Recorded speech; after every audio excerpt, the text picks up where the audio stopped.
TechnoGimp. Make me an icon. Teach. Make me an icon.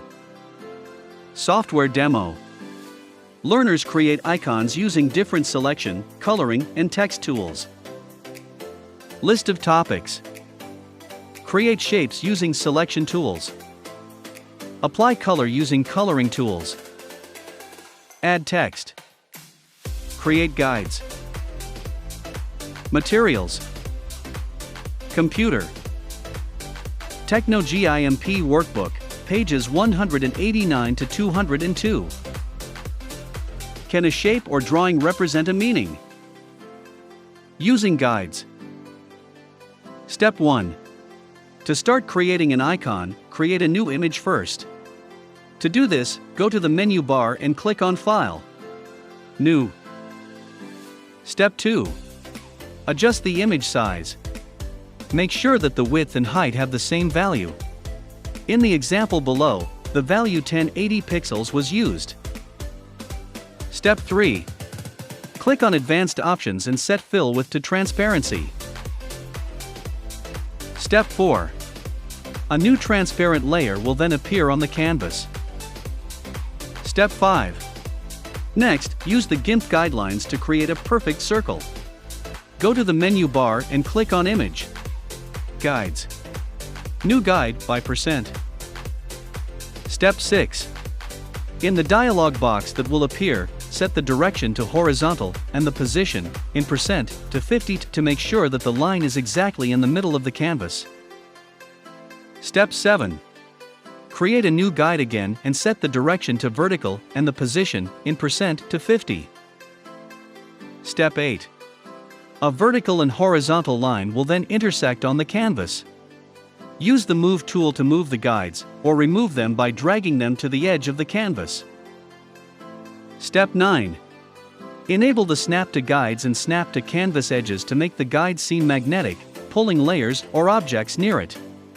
These commands are useful for accurate positioning or placement of elements on the canvas. Step 10. Go to the toolbox and select the Ellipse Select Tool. Step 11. Position the cursor at the intersection of the vertical and horizontal guides. Step 12. Starting at the intersection, click and drag the cursor, then hold the Control key. This will allow you to create the circle in the middle. Step 13. Keep dragging the cursor until the circle snaps to the edges of the canvas. The circle should then perfectly fit inside the square canvas. Designing the icon. Step 1. To design the icon, 1. Go to the toolbox and select the Gradient tool. 2. Change the foreground and background colors to your desired colors for the gradient blend. The color codes used in the example below are: foreground color, 3EB1AF. Background color, A15ABF. Step 2. Drag the cursor to create a gradient line. Doing this will instantly color the circle selection with a gradient blend of the foreground and background colors. You can adjust the two endpoints of the line to change the position of the gradient blend. Step 3. 1. Click on the Text tool, then go to the menu bar and click on Select.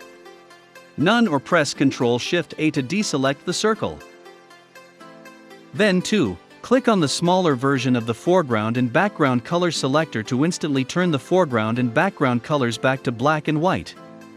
Make sure to do this after deselecting the circle, otherwise, the gradient blend of the circle will turn to black and white. Step 4. Insert text inside the circle. In the example, the font used was Forte with font size 650 pixels and font color white. You can make other adjustments to the text under the Text or Tool options. Step 5. Use the Move tool to move the text to the middle and align it with the vertical and horizontal guides. Step 6. Next, crop the font to its own size. To do this, go to the menu bar and click on Layer. Crop to Content. This command automatically removes the empty areas in the text layer and ensures that the text is perfectly aligned to the center. Step 7. Use the Move tool again or the Alignment tool to make sure that the letter is aligned to the center of the circle. Step 8. Right-click on the text layer and select Alpha to Selection. This command will create a selection from the Alpha channel. Step 9. In other words, the letter itself will be selected as seen in the image below. Step 10. Create a new transparent layer. Step 11. Fill the new layer with black by going to the menu bar and clicking on Edit. Fill with BG color. Step 12. The color of the letter should then turn to black, like the background color. Press Ctrl-Shift-A to deselect. Step 13. Then, drag the new layer below the original text layer. This will make the text color white again, because the white G layer is now on top of the layer with the black G. Step 14. With the layer with the black G selected, go to the menu bar and click on Filters. Light and Shadow. Long Shadow, giving the letter G a long shadow. Before doing this step, make sure that there are no selections on the canvas. Step 15. In the long shadow dialog box that will appear, 1. Select Fading, Fixed Length, for style. 2. Set the angle to 45. 3. Set the length to 900. And 4. Make sure the midpoint is set to 0.500. If you want the shadow to have a darker tone, increase the value of the midpoint. 5. Select your preferred color for the long shadow. In the example, the color code used was 54496D. 6. Click on the OK button to apply the changes. Step 16. Notice that there is excess shadow outside the icon. You can remove this by right-clicking on the background layer and selecting Alpha to Selection. Step 17. Right-click inside the icon and go to Select. Invert or press Ctrl-I. Step 18. Inverting will select everything outside the icon. Go back to the Layers dialog and select the new layer, or the layer with the black G, as this is where the long shadow is placed. Then, press Delete to remove anything outside the icon. Step 19. Your flat icon should now have a long shadow effect. Make sure to save the file as PNG to get the transparency of the image. You can also create icons by inserting PNG images instead of just using text layers. Processing questions. What are some of your favorite mobile applications?